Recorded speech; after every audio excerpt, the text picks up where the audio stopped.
வணக்கம் மக்களே, நாம இந்த ஆரோக்கியமான எச்சரிக்கை பதிவில் புற்றுநோய்க்கான ஆரம்பகட்ட அறிகுறிகளை பற்றி நம்ம தெரிந்து கொள்ள போகிறோம். புற்றுநோய் ஒரு தீவிரமான நோயாகும். ஆனால் புற்றுநோயை அதனுடைய ஆரம்ப கட்டத்திலேயே அறிந்து கொள்வதன் மூலமாக நம்மால் அந்த நோயை குணப்படுத்த முடியும். சில அறிகுறிகள் மூலம் நமக்கு புற்றுநோய் இருப்பதை தெரிஞ்சுக்கலாம். சில நேரங்களில் சின்ன அறிகுறிகள் கூட புற்றுநோய் போன்ற பெரிய நோய்களுக்கான அறிகுறியாக இருக்கலாம். இந்த அறிகுறிகள் நம்ம ஆரம்பத்திலேயே பார்த்துட்டோம் அப்படின்னா அதன் மூலமாக அந்த புற்றுநோய் செல் பரவல் நமக்கு பரவாமல் தடுக்க முடியும். ஆரம்ப கட்டத்திலேயே இந்த மாதிரி அறிகுறிகளை நம்ம புறக்கணிக்கிறது நமக்கு ரொம்ப ரொம்ப ஒரு கஷ்டமான விஷயமா போயிடும். இதுக்காக நீங்கள் அதிகமாக பயப்பட வேணும் அப்படின்றது அவசியம் கிடையாது. புற்றுநோய் ஏற்படுவதற்கான அந்த ஆரம்பகட்ட அறிகுறிகள் இது உங்களுக்கு கன்ஃபார்மாக அறிகுறிகளாக இருந்தே தான் ஆக வேண்டும் அப்படின்றது அவசியம் இல்லை. ஆனால் அரிதிலும் அரிதாக ஆரம்பகட்ட அறிகுறிகளாக இது தென்படும் போது உதாசீனப்படுத்தக்கூடாது. அந்த அறிகுறிகளை பற்றி விளக்கமாக பார்க்கலாம். அதை பற்றி பார்க்குறதுக்கு முன்னாடி இந்த வீடியோவுக்கு மட்டும் ஒரு லைக் கொடுத்துட்டு இந்த தகவலை உங்களுக்கு தெரிஞ்சவங்களுக்கும் ஷேர் பண்ணிவிடுங்க. ஏன்னா அது அவங்களுக்கும் பயனுள்ளதாக இருக்கக்கூடிய ஒரு ஆரோக்கியமான பதிவு தான். இது போன்ற அப்டேட்ஸ்களை நீங்கள் தொடர்ந்து பார்க்குறதுக்கு நம்மளுடைய ஹெல்த் நியூஸ் தமிழ் சேனலை மறக்காமல் சப்ஸ்கிரைப் பண்ணி வச்சுக்கோங்க.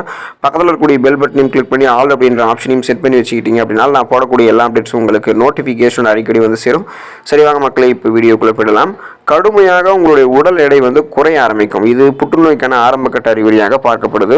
உங்களுடைய எடையானது வழக்கத்திற்கு மாறாக மிகவும் வேகமாக குறைவதை நீங்கள் பார்க்கலாம். அதுவும் நீங்கள் எந்த விதமான எடை குறைப்பு நடவடிக்கைகளையும் மேற்கொள்ளாமல் இருக்கும்போது இந்த உடல் எடை குறைவு அப்படின்றது நிகழ்வானது உங்களுக்கு நடக்க ஆரம்பிக்கும். இந்த மாதிரியான அறிகுறிகளை நீங்கள் சந்திக்கும் போது எச்சரிக்கையாக இருக்கணும். இது கணையம், வயிறு, உணவு குழாய் அல்லது நுரையீரல் போன்ற பகுதிகளில் புற்றுநோய் உருவாவதற்கான அறிகுறியாக கூட இருக்கலாம். ஸோ இந்த மாதிரி கேன்சர் சிம்டம்ஸை நீங்கள் வெறும் சாதாரணமாக ஒரு பிரச்சனை நினச்சிடக்கூடாது. சாப்பிடாதால தான் வெயிட் லாஸ் ஆகுது அப்படின்ற மாதிரி நினச்சிக்காதீங்க.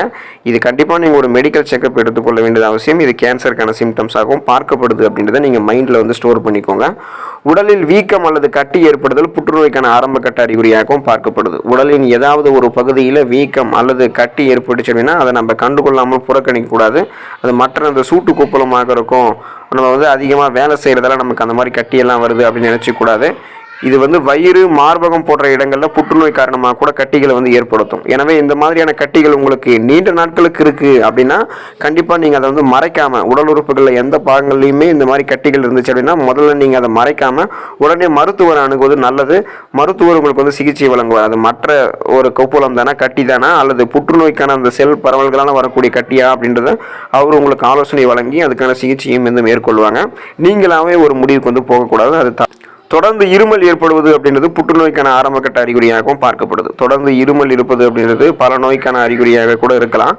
மார்பில் அதிகமாக சளி இருப்பதால் கூட தொடர்ந்து இருமல் ஏற்படலாம். ஆனால் உங்களுக்கு 3 முதல் 4 வாரங்களுக்கும் தொடர்ந்து இருமல் பிரச்சனை இருக்குது அப்படின்னா அது ஒரு மோசமான நோய்க்கான அறிகுறியாக இருக்கலாம். அதுதான் இந்த புற்றுநோய்க்கான அறிகுறியாக இருக்கலாம்ன்றதை நீங்கள் நினச்சிக்கோங்க.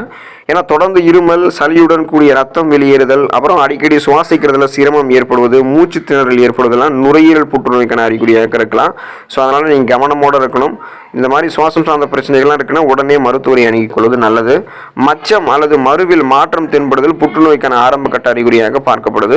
உங்களுடைய மச்சம் அல்லது மருவில் ஏதாவது மாற்றம் ஏற்படுது அப்படின்னா அதை நீங்கள் புறக்கணிக்க கூடாது. பெரும்பாலான மக்கள் இந்த மாதிரி விஷயத்தை கவனிக்கிறது கிடையாது. ஆனால் இது தோல் புற்றுநோய்க்கான அறிகுறியாக கூட இருக்கலாம். ஸோ ஸ்கின் கேன்சருக்கான சிம்டம்ஸாக பார்க்கப்படுது. உங்களுடைய சருமத்தில் ஒரு புதிய மரு அல்லது புதிய மச்சம் தோன்றுது அப்படின்னா சருமத்தில் ஏற்கனவே இருக்கக்கூடிய மச்சத்தினுடைய நிறம் மாறும், கலர் சேஞ்ச் ஆகும், அதோடைய சைஸ் இன்னும் இன்க்ரீஸ் ஆகும். இந்த மாதிரியான அறிகுறிகளை பார்த்தீங்கன்னா உடனே மருத்துவர் அணுகணும். அவங்க உங்களுக்கு ஆலோசனை வழங்குவாங்க. நீங்களாகவே உங்களுக்கு வேற ஏதாவது சரும தொற்று தான் ஏற்பட்டிருக்கு அப்படின்றத நீங்கள் மைண்ட் பண்ணிக்க கூடாது. கண்டிப்பாக நீங்கள் அதை மருத்துவரை அணுகி ஒரு தோல் நிபுணரை அணுகி அதுக்கான சிகிச்சை பெற்றுக்கொள்வது, ஆலோசனை பெற்றுக்கொள்வது நல்லது. சிறுநீரில் ரத்தம் கலந்து வெளியேறுதல் புற்றுநோய்க்கான ஆரம்பகட்ட அறிகுறியாகவும் பார்க்கப்படுது. சிறுநீர் வழியாக ரத்தம் வெளியேறுதல் அப்படின்றது குடல் புற்றுநோய்க்கான ஆரம்பகட்ட சிம்டம்ஸாக கூட இருக்கலாம். மேலும் நீங்கள் வழக்கத்தை விட அதிகமாக கழிப்பறைக்கு போயிட்டு இருக்கீங்க அல்லது மலச்சிக்கல் பிரச்சனையை எதிர்கொண்டுட்டு இருக்கீங்க அப்படின்னா அதை நீங்கள் புறக்கணிக்க கூடாது. இது சிறுநீரக புற்றுநோய்க்கான அறிகுறியாக கூட இருக்கலாம். வலியுடன் சிறுநீர் வெளியேறுதல் மற்றும் கீழ் முதுகுல வலி, இந்த மாதிரி பிரச்சனை எல்லாமே புரோஸ்டேட் புற்றுநோய்க்கான அறிகுறியாக இருக்கலாம். ஸோ நீங்கள் கவனத்தோடு இருக்கணும். ஏன்னா இது மற்ற பிரச்சனை மாதிரி இருக்கும் அப்படின்னு நீங்கள் நினைச்சிடாதீங்க. ஏன்னா சிறுநீர் வழியாக ரத்தம் வெளியேறுதல பல பேர் சொல்றதுக்கு கூச்சப்படுவாங்க, அந்த விஷயத்தை சொல்லவே மாட்டாங்க. அந்த மாதிரி இருக்கக்கூடாது. உடலில் ஒரு பகுதியில் பிரச்சனை இருக்குன்னா கண்டிப்பாக மருத்துவரையோ அல்லது நம்ம வேற யார்கிட்டயோ சொல்லணும். அவங்க தான் மருத்துவரிடம் சொல்லி அதுக்கான ஆலோசனை பெறுவதற்கு முறையான வழியாக இருக்கும். உடல் வலி கடுமையாக உங்களுக்கு இருக்குது அப்படின்னா அதுவும் புற்றுநோய்க்கான ஆரம்பகட்ட அறிகுறியாக பார்க்கப்படுதுன்றதை நீங்கள் ஞாபகம் வச்சுக்கோங்க. உங்களுக்கு வந்து எந்த விதமான காரணங்களுமே இல்லாமல், அதாவது நீங்கள் வேலை செய்யாமல் இருக்கீங்க, வேலை செஞ்சுக்கிட்டு இருக்கீங்க அப்படின்னா கூட உங்களுக்கு வந்து உடல் வலிக்க ஆரம்பிக்கும். ஆனால் அந்த மாதிரி எந்த காரணமே இல்லாமல் தொடர்ந்து வாரக்கணக்கில் உடல் வலி உங்களுக்கு இருக்குது, அது வந்து நீங்கள் எந்த விதமான மருந்துகளை எடுத்துக்கொண்டும் மருத்துவரை சந்திச்சும் சரியாக போகலை அப்படின்னா அது புற்றுநோய்க்கான அறிகுறியாக கூட இருக்கலாம். புற்றுநோயினுடைய ஆராய்ச்சியின்படி, ஸோ அந்த ரிசர்ச் பேஸில் வந்து பார்த்தீங்கன்னா புற்றுநோய் கட்டிகளானது எலும்புகள், நரம்புகள் மற்றும் பிற உறுப்புகளில் அழுத்தம் கொடுக்கறதால, அந்த ப்ரெஷரை வந்து பில்ட் பண்ணுறதால அதிகமான வலியை வந்து ஏற்படுத்தும் அப்படின்றது குறிப்பிடப்பட்டிருக்கு. அதனால் நீங்கள் வந்து கடுமையான உடல் வலியை சந்திச்சிங்கன்னா மற்ற உடல் சார்ந்த பிரச்சனையாக இருக்கும், நமக்கு உடம்பு சரியில்லாததால தான் அந்த மாதிரி இருக்குது, நம்ம வந்து கொஞ்சம் ரெஸ்ட் எடுத்தால் சரியாக போயிடும் அப்படின்னு நினச்சிக்காதீங்க. தொடர்ந்து வாரக்கணக்கில் இந்த மாதிரி வலி இருக்கும்போது மருத்துவரை அணுகுவது நல்லது. அவங்க உங்களுக்கு ஆலோசனை வழங்குவாங்க. தொடர்ந்து நெஞ்செரிச்சல் ஏற்படுவது அப்படின்றது புற்றுநோய்க்கான ஆரம்பகட்ட அறிகுறியாக பார்க்கப்படுது. நீங்கள் தொடர்ந்து மார்பில் எரிவது போன்ற உணர்வை உணர்ந்தீங்க அப்படின்னா சில சமயங்கள் அது புற்றுநோய்க்கான அறிகுறியாக கூட இருக்கலாம். வயிறு அல்லது தொண்டை புற்றுநோய்க்கான அறிகுறியாக அந்த சிம்டம்ஸாக இது வந்து பார்க்கப்படுது. ஏன்னா பல பேர் வந்து அல்சர் இருக்கிறதால அவங்களுக்கு நெஞ்செரிச்சல் ஏற்படுதுன்னு நினச்சிக்குவாங்க. சில பேர் வந்து இனிப்பான உணவுகளை சாப்பிட்றதால உணவுகளை வந்து அதிகமாக சாப்பிட்றதால அந்த பிரச்சனை வந்து ஏற்படுதுன்னு நினச்சிக்குவாங்க. அந்த மாதிரி நீங்கள் நினைக்காதீங்க. தொடர்ந்து மார்பில் எரிவது போன்ற உணர்வு இருக்குது அப்படின்னா கண்டிப்பாக அது வந்து உங்களுக்கு நெஞ்செரிச்சல் இருக்குது அப்படின்னா உங்களுக்கு அது கேன்சருக்கான சிம்டம்ஸாக பார்க்கப்படுது. ஸோ அதனால் நீங்கள் கவனமாக இருக்க வேண்டியது அவசியம். உணவை விழுங்குவதில் சிரமம் ஏற்படுவதும் புற்றுநோய்க்கான ஆரம்பகட்ட அறிகுறியாக பார்க்கப்படுது. உணவு உண்ணும் போது வலி ஏற்படுதல் அல்லது உணவை விழுங்குவதில் சிரமம், உணவை மீண்டும் தொண்டையில் சிக்கிக்கொள்வது, இவை அனைத்துமே புற்றுநோய், உணவு குழாய் புற்றுநோய்க்கான ஆரம்பகட்ட அறிகுறியாக இருக்கு. ஸோ இந்த அறிகுறிகள் உங்களுக்கு வந்து தென்படுது அப்படின்னா நீங்கள் மருத்துவரை அணுகி சோதனை செய்து கொள்வது ரொம்ப ரொம்ப நல்லதாக இருக்கு. இரவில் அதிகம் வியர்த்தல் அப்படின்றது புற்றுநோய்க்கான ஆரம்பகட்ட அறிகுறியாக பார்க்கப்படுது. இரவில் வியர்க்கிறது ஒரு சாதாரணமான விஷயம் அப்படின்னாலும் சில சமயங்களில் இது புற்றுநோய்க்கான அறிகுறியாக கூட இருக்கலாம். பொதுவாக இது லிம்போமா புற்றுநோய்க்கான அறிகுறியாக இருக்கலாம். இந்த வகை புற்றுநோய்கள் உடலில் நிணநீர் மண்டலம் மற்றும் இரத்த நாளங்கள் போன்ற பகுதிகளை வந்து பாதிக்கும். அதனால நீங்கள் ரொம்ப சேஃபாக இருக்கணும், மருத்துவரை அணுகணும். ஏன்னா நீங்கள் வந்து மற்ற ஒர்க்கு அதிகமாக பார்க்குறதால இரவு நேரங்களில் வியர்க்குது அப்படின்னு நினச்சிக்கூடாது. உங்களுக்கு காற்று வராததால் அந்த மாதிரி இருக்குது, பிபி ப்ராப்ளம் இருக்கிறதால அந்த மாதிரி இருக்குன்னு நினச்சிக்காதீங்க. மருத்துவரை அணுகி சோதனை செய்து கொள்வது ரொம்ப ரொம்ப நல்லது. உடலில் தடிப்புகள் தோன்றுதல் புற்றுநோய்க்கான ஆரம்பகட்ட அறிகுறியாக பார்க்கப்படுதுன்னு நீங்கள் தெரிஞ்சுக்கோங்க.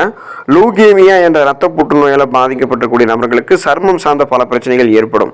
அதிலும் உடல் முழுவதுமாகவே தடிப்புகள் வந்து காணப்படும். சர்மத்திற்கு தோலுக்கு அடியில் இருக்கக்கூடிய சிறு சிறு இரத்த நாளங்கள் உடைவதால் இந்த தடிப்புகள் வந்து உண்டாகும். இரத்த செல்கள் அமைப்பில் வந்து சமநிலை இல்லாத காரணத்தால் சர்மத்தில் ஏராளமான மாற்றங்கள் தோன்றும். ஆகவே இது போன்ற அறிகுறிகளை ஒருவர் வந்து லேசாக எண்ணிவிடக்கூடாது. உடலில் தடிப்புகள் தோன்றுச்சுன்னா ஒரு தோல் நிபுணரை சந்தித்து ஆலோசனை பெற்றுக்கொள்வது நல்லது. ஏன்னா நம்ம வந்து பார்த்தோம் அப்படின்னா கேன்சருக்கான சிம்டம்ஸ் இப்போ வந்து நிறைய அதிகமாயிட்டே வருது. ஒரு 50 வருஷத்துக்கு முன்னாடி 100 வருஷத்துக்கு முன்னாடி எல்லாம் வந்து பார்த்தோம் அப்படின்னா கேன்சர் அப்படின்னு வந்து சொன்னாலே அது ரத்த புற்றுநோய் தான் அப்படின்னு நினச்சிட்டு இருப்பாங்க. ஸோ பிளட் கேன்சர் மட்டும்தான் இருக்குது அப்படின்னு நினச்சிட்டு இருப்பாங்க. ஆனால் புற்றுநோயில் ஏராளமான வகைகள் இருக்குது. ஸோ டைப்ஸ் ஆஃப் கேன்சர்ஸ் வந்து இன்க்ரீஸ் ஆகிடுச்சு. ஒவ்வொரு உடல் உறுப்புகளுக்குமே ஒவ்வொரு விதமான புற்றுநோயும் இருக்குது. குறிப்பாக தோல், மார்பகம், விதைப்பை, பெருங்குடல், சிறுநீரகம், நுரையீரல், வாய், கல்லீரல், கர்ப்பப்பை, வாய், கர்ப்பப்பை புற்றுநோய் அப்படின்னு ஒவ்வொரு புற்றுநோயுமே நிறைய டைப்ஸாக வந்து இருக்குது. ஸோ இந்த தனித்தனியான புற்றுநோய்களுக்கு தனித்தனியான அறிகுறிகளும் வந்து இருக்குது. ஆனால் இப்போ குறிப்பிட்டிருக்கக்கூடிய அறிகுறிகள் வந்து பார்த்தோம்னா பொதுவான அறிகுறிகள். இந்த மாதிரி அறிகுறிகள் இருக்கும்போது முதல்ல நீங்கள் வந்து பயப்படக்கூடாது.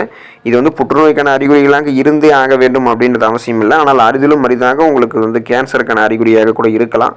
நீங்கள் கவனமோடு இருந்து மருத்துவரை அணுகி அதுக்கான ஆலோசனையும் சிகிச்சையும் பெற்றுக்கொள்வது நல்லது. அடுத்த ஆரோக்கியமான பதிவை மறக்காமல் சந்திப்போம். நன்றி மக்களே.